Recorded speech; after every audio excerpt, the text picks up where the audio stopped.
নমস্কার বন্ধুরা, আজ আমি আপনাদের দেখাবো একেবারে ফ্রেশ বাটা মাছের ঝাল কিভাবে বানাচ্ছি আর কি কি উপকরণ দিয়ে বানাচ্ছি সম্পূর্ণটাই আপনাদের সাথে শেয়ার করব। এই রকম টাটকা বাটা মাছের ঝাল খেতে ভীষণই ভালো লাগে, ভীষণ টেস্টফুল হয়। আর কি উপকরণ কি মশলা দিয়ে আজকে বানাবো সেটাও তোমাদের সাথে শেয়ার করব। তো চলো, আমি দেখো এখানে বাটা মাছ 4টে নিয়েছি আর মাছগুলোকে খুব ভালো করে কেটে ধুয়ে পরিষ্কার করে নিয়েছি। আমি রূপা, ব্লগস উইথ রূপা চ্যানেলে আপনাদের সবাইকে স্বাগত জানিয়ে আজকে একটি সুন্দর মাছের রেসিপি নিয়ে হাজির হয়েছি।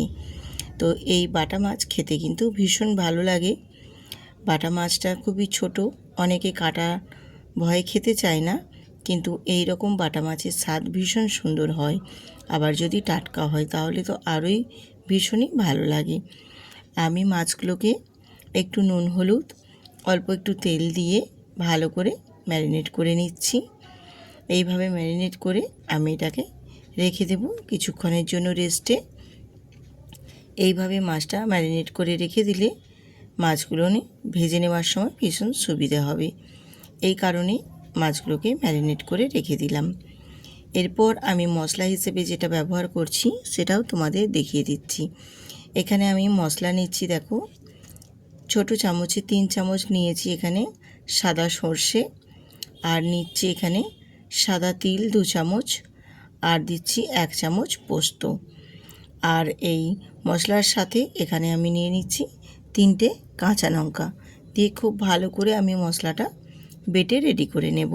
তো ঝালের পরিমাণটা বাড়ানো কমানো যে যার নিজের কাছে, চাইলে বাড়িয়েও নিতে পারো আবার কমিয়েও নিতে পারো। এরপর চলে এলাম গ্যাসে, গ্যাসটা অন করে কড়াই বসিয়ে দিয়েছি আর কড়াইয়ে বেশ কিছুটা পরিমাণে তেল দিয়ে দিয়েছি। একটু পরিমাণে বেশি তেল দিয়েছি এই কারণে, কারণ মাছগুলো একটু বড় বড় আছে, ভেজে নিতে যাতে সুবিধে হয় এই কারণেই আমি তেলটা একটু বেশি করে দিয়েছি। আর তেলটা বেশি করে দেওয়ার কারণ মাছগুলো ভেজে নেওয়ার পর ওই তেলের মধ্যেই মাছের ঝালটা বানিয়ে নেব, আর পরে এক্সট্রা করে আর তেল ব্যবহার করতে হবে না। দিয়ে মাছগুলোকে দেখো তেলের মধ্যে দিয়ে দিয়েছি, তেলটা গরম করে নিয়ে দিয়ে এবার মাছগুলো ভেজে নেব। তো 1 থেকে 1.5 মিনিট মতো আমি মাছগুলোকে ভেজে নিয়েছি। ভেজে নিয়ে তারপর অপর পাশটা উল্টে দিচ্ছি। এই রকমভাবে আস্তে করে উল্টে দিলে মাছগুলো কিন্তু একটুও ভেঙে যাবে না আর সুন্দরভাবে মাছগুলো ভাজা হয়ে যাবে। আর যেহেতু অনেক ক্ষেত্রে টাটকা মাছটা ভেজে নেবার সময় গায়ের মধ্যে কিন্তু তেল ছিটকে ভীষণ পরিমাণে তেল ছিটকে পড়ে, তো যাতে না তেল ছিটকে পড়ে তার জন্যই কিন্তু আমি একটু প্রথমেই ম্যারিনেট করে নেওয়ার সময় তেলটা দিয়ে মাখিয়ে রেখেছিলাম। এই কারণেই, তাহলে আর তেলটা কিন্তু গায়ের মধ্যে ছিটকে আসবে না।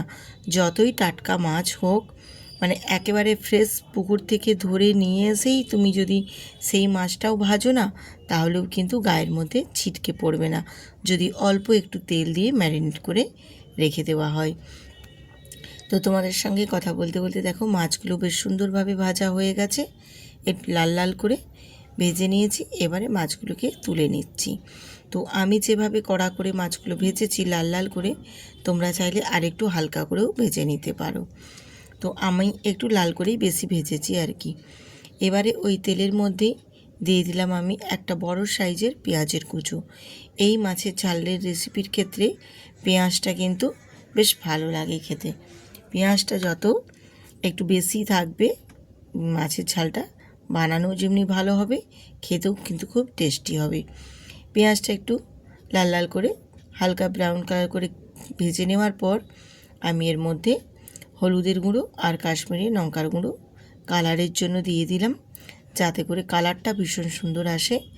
দিয়ে পেঁয়াজের সাথে একটু নেড়ে চেড়ে কষিয়ে নেব, তাহলে বেশ কালারটা ভীষণ সুন্দর আসবে। এইভাবে পেঁয়াজের সাথে হলুদ আর কাশ্মীরি লঙ্কার গুঁড়োটা একটু কষিয়ে নেওয়ার পর দিয়ে দিলাম এখানে একটা টমেটো কুচো। টমেটো কুচোটা দিয়ে টমেটোর উপরে দিয়ে দিলাম স্বাদ মতো নুন, তাহলে টমেটোটা বেশ তাড়াতাড়ি কিন্তু নরম হয়ে যাবে এবং গলেও যাবে। এইভাবে টমেটোটাও পেঁয়াজের সাথে একটু নাড়াচাড়া করতে করতে টমেটোটা দেখবে বেশ সুন্দরভাবে গলে যাবে, একদম নরম হয়ে গলে আসবে। তখন আমি এখানে এবারে যে বেটে রাখা মশলাটা রেডি করেছি সেই মশলাটা এখানে দিয়ে দেব। এখানে মশলাটা দিয়ে অল্প একটু বাটিটা ধুয়ে জল দিয়ে দিলাম। দিয়ে মশলাটাকে খুব ভালো করে কিন্তু নাড়াচাড়া করে কষিয়ে নিতে হবে। এই মশলাটা যতটা সুন্দরভাবে কষানো হবে খেতে বেশ ভালোও লাগবে। আর একদম মশলাটা কষানো হয়ে যখন তেল রিলিজ হয়ে বেরিয়ে আসবে সেই পর্যায় পর্যন্ত কিন্তু বেশ ভালো করে কষিয়ে নিতে হবে। আর যেহেতু এখানে আমি নুন দিয়ে দিয়েছি আগে, সর্ষে কিন্তু একদমই তেতো ভাব লাগবেই না। আর যেহেতু সর্ষের সাথে তিল পোস্ত দু রকমই আছে, এখানে কিন্তু একটুও তেতো ভাব লাগবেই না। দিয়ে এইভাবে মশলাটাকে আমি আর একটু কষিয়ে নেব। আর এখানে দুটো চেরা কাঁচা লঙ্কাও অ্যাড করে দিয়েছি ঝালের জন্য। আমি যেহেতু এখানে আগে লঙ্কা বেটে নিয়েছি, তারপরেও আরও দুটো কাঁচা লঙ্কা দিয়ে দিলাম। একটু ঝাল ঝাল হলে বেশ ভালোই লাগে। দিয়ে একটু নাড়াচাড়া করে বেশ একদম শুকনো শুকনো করে মশলাটা কষিয়ে নেব। একদম গা থেকে তেল ছেড়ে যাচ্ছে। দেখো বেশ সুন্দরভাবে কিন্তু একদম মশলাটা কষানো হয়ে গেছে। এবারে এখানে আমি পরিমাণ মতো জল দিয়ে দিলাম। জলের পরিমাণটা যে যার পছন্দের মতো দিয়ে দেবে, কারণ যেহেতু এটা আমি বাটা মাছের ঝাল রান্না করছি, মানে ঝাল মশলা করছি, সেক্ষেত্রে খুব বেশি জলের প্রয়োজন হবে না। দিয়ে এবারে আমি গ্রেভিটা খুব ভালো করে একটু ফুটে আসলে ভেজে রাখা মাছগুলো দিয়ে দেব। ভেজে রাখা মাছগুলো দিয়ে আবারও কয়েক মিনিট সময় নিয়ে বেশ ভালো করে মাছগুলোকে ফুটিয়ে নেব এই ঝালের মধ্যে। তাহলে মাছগুলো বেশ সুন্দরভাবে নরম হয়ে যাবে আর মাছের ভেতরেও বেশ মশলাটা খুব ভালোভাবে ঢুকবে, তাহলে বেশ খেতে ভালো লাগবে। দেখো কয়েক মিনিট একটু ফুটিয়ে নেওয়ার পরে ঝোলটা বেশ ভালো মতো দেখো অনেকটা কমে গেছে আর বেশ গাঢ় গাঢ় হয়ে গেছে। এই পর্যায়ে আমি এবারে নামিয়ে নেব। আর কিন্তু খুব বেশি রান্না করার প্রয়োজন পড়বে না। এবার গ্যাসটা অফ করে তারপর নামিয়ে নিচ্ছি। এই রকমভাবে বন্ধুরা বাটা মাছের ঝাল একবার বানিয়ে দেখবেন, খেতে কিন্তু ভীষণই সুস্বাদু লাগে। যারা বাটা মাছ খেতে পছন্দ করে না তারাও কিন্তু খেয়ে নেবে। তো অনেকে এই ছোটো মাছ চারা মাছ কাটার জন্য খেতে চায় না, কিন্তু একবার এইভাবে বানিয়ে দেখবেন, খেতে এতটাই সুস্বাদু লাগবে, সবাই কিন্তু পছন্দ করবে। ছোট বড় সবাই কিন্তু খুব পছন্দ করে খেয়ে নেবে। গরম গরম ভাতের সাথে যদি এই রকম বাটা মাছের ঝাল থাকে আর কিন্তু কিছুই প্রয়োজন পড়বে না। এই বাটা মাছের ঝাল দিয়েই কিন্তু অনায়াসে খেয়ে নিতে পারবে। ভীষণ সুন্দর হয়। যদি ভালো লেগে থাকে অবশ্যই কিন্তু চ্যানেলটিতে সাবস্ক্রাইব করে বেল আইকনটি প্রেস করে বন্ধুদের সাথে শেয়ার করে পাশে থাকবেন।